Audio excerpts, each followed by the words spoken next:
Imagine a company whose entire job was to hit the ground with heavy hammers and listen for oil. And now imagine how this exact same oil company managed to invent the microchip that powers your phone today.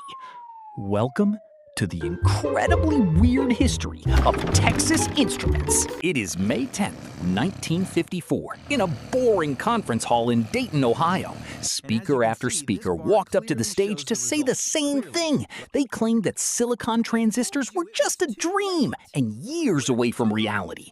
The melting point was too high and the material was simply too reactive. The audience of engineers was literally falling asleep from boredom. Then, a quiet physicist from a little-known Dallas oil company steps up to the microphone.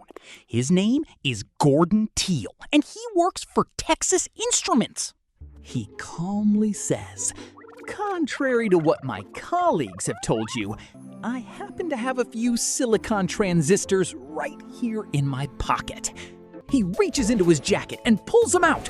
Working silicon transistors already in production.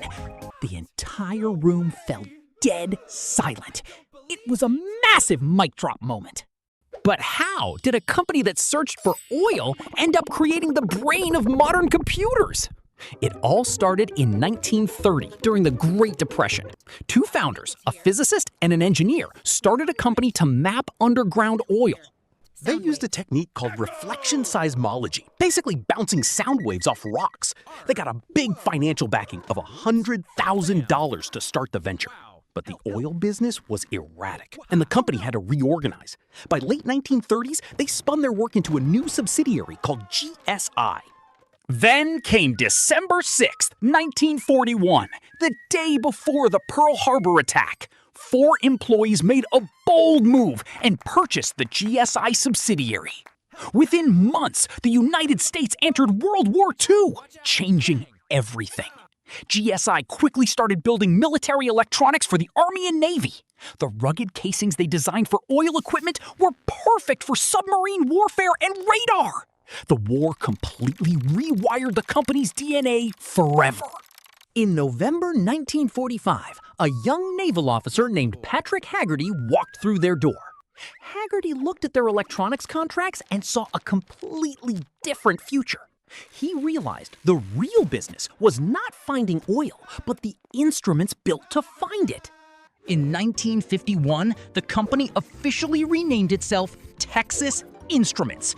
At the time, their revenue stood at roughly $20 million. In the massive world of electronics, Texas Instruments was completely invisible. But Haggerty had a secret plan to change that. In 1952, he hired a brilliant crystal physicist named Gordon Teal from Bell Labs. Teal was a master at growing high-purity semiconductor crystals. You see, the famous transistor was invented in 1947, but made of germanium. Germanium had frustrating limits and stopped working at high temperatures. Silicon could operate at far higher temperatures, but no one knew how to purify it. Teal was homesick for Texas, so Haggerty lured him with a massive budget and a lab to build from scratch. Actually, another chemist at Bell Labs had built a working silicon transistor 3 months earlier, but Bell Labs judged the process too difficult for mass production.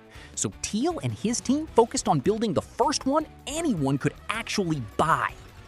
They successfully tested their silicon transistor on April 14, 1954. 4 weeks later, Teal stood in Dayton with those devices in his pocket, changing the world.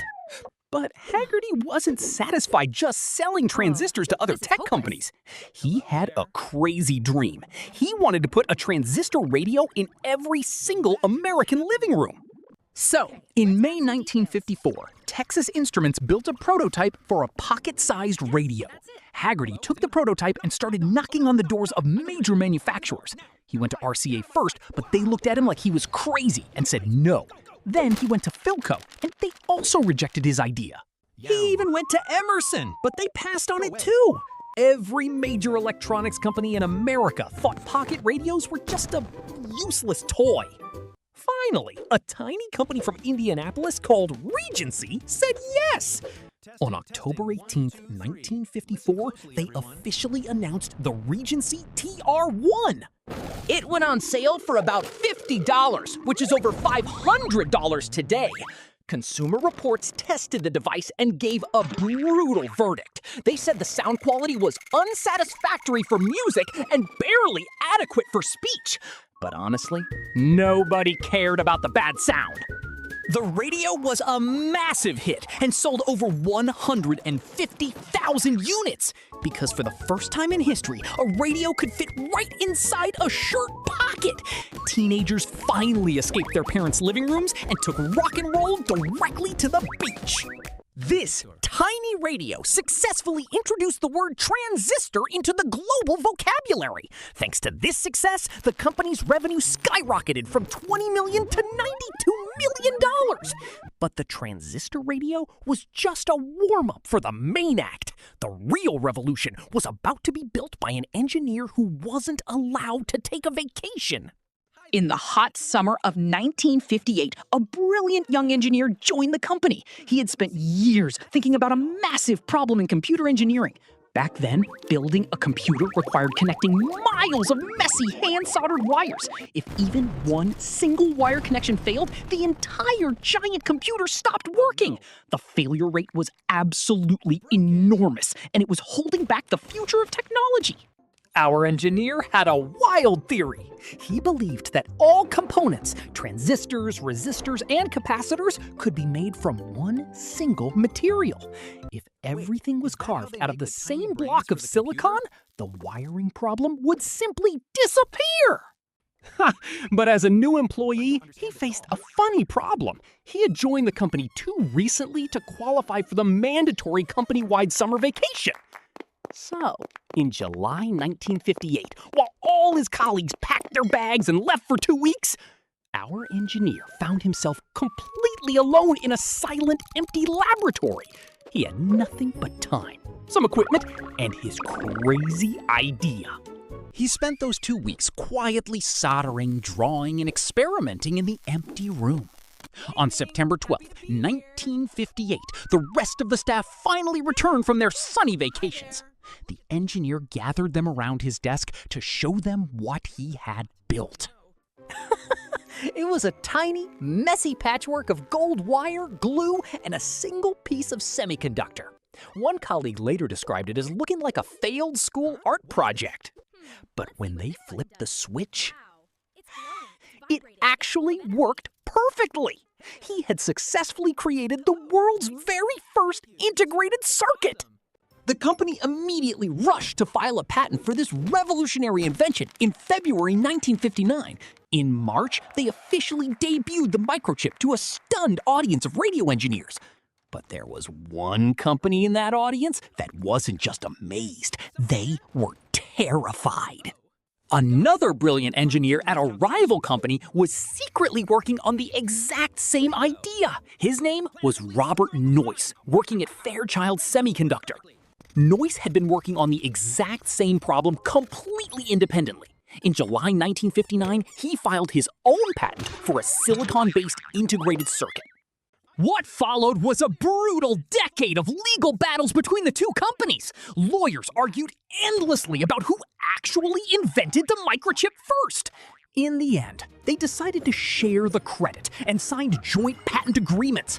Both men are now recognized as co-inventors of the integrated circuit. But it was our guy, Jack Kilby, alone in a Dallas lab during a forced vacation, who soldered the first one. Many years later, in the year 2000, he received the Nobel Prize in Physics. He publicly stated that Robert Noyce would have shared the prize if he were still alive. Today, only 6 of his original messy prototypes survive.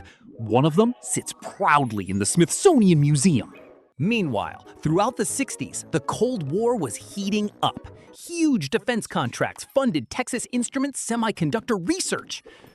The company started building airborne radar systems for the military. They developed missile guidance systems and laser-guided munitions. Military money became the hidden engine underneath their incredible inventions. But the restless boss, Patrick Haggerty, wanted something more. He turned to his top engineers and demanded a new consumer product. He wanted something that used integrated circuits, just like the pocket radio used transistors. A small team of engineers secretly started a project codenamed Caltech. Their crazy goal? A miniature electronic calculator that could fit in a hand. By 1967, they finally had a working prototype of the device. In 1972, they released the famous TI 2500 data math to the public. 4 years later, they released the TI 30 for just $25. It quickly became the best-selling calculator in all of human history. An entire generation of students used it to pass their math tests, and everyone remembers the funny way it wrote the word error on its screen. But then came the product that made Texas Instruments a household name worldwide. In November 1976, an engineer was given $25,000 and 3 months. His mission was to determine if a microchip could be programmed to talk. His team successfully developed the very first single-chip speech synthesizer. They recorded the voice of a local radio announcer known for his flat, robotic delivery. Around this talking chip, they built a bright orange plastic toy.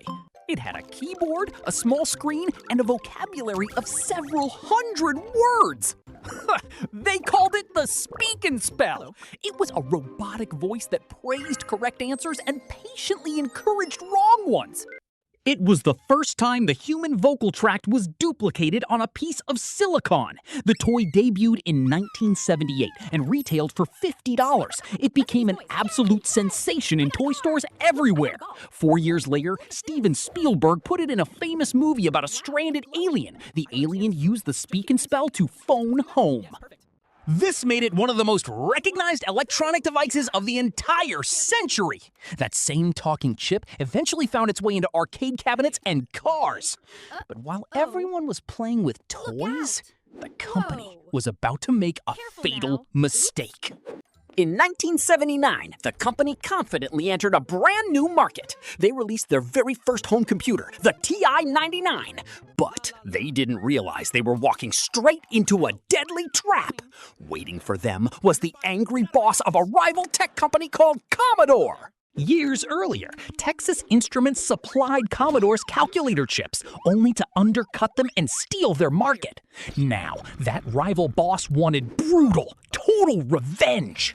When Texas Instruments launched their computer for $500, Commodore immediately dropped the price of their own computer to undercut them. Texas Instruments matched the price to fight back. Then Commodore dropped it again, and again, and again. By 1983, the price of the home computer had crashed to under $100. Texas Instruments was literally losing money on every single computer they sold. Their factories were shipping thousands of boxes a day, but they were bleeding cash. Then, the third quarter financial report arrived like a death sentence.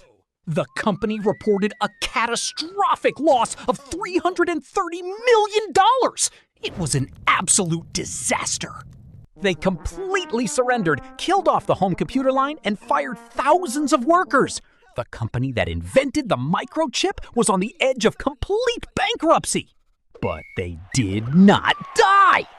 They did something much smarter. They retreated into the shadows. They went back to doing the one thing they did better than anyone else on Earth, building the tiny, invisible chips inside other people's products. They stopped trying to be famous and became a quiet, hidden monopoly. Today, if you walk into any high school, every student uses their calculators. But more importantly, the company's chips are secretly everywhere. They're in your phone, your car, your microwave, and your hearing aid. They are inside every machine that thinks, under almost every brand name on Earth. Today, this quiet company makes $18 billion a year. Their total market value is nearly $300 billion. Not bad for a company that started by hitting dirt to find oil. In 1954, a humble scientist reached into his pocket and pulled out the future. 70 years later, Texas Instruments is still carrying that future, quietly sitting in almost every single pocket in the world. Next time you hold your phone or standard calculator, remember the Dallas Oil Company. Did you ever own their classic Speak and Spell? Let us know in the comments, and hit subscribe for more stories of the hidden giants running our world.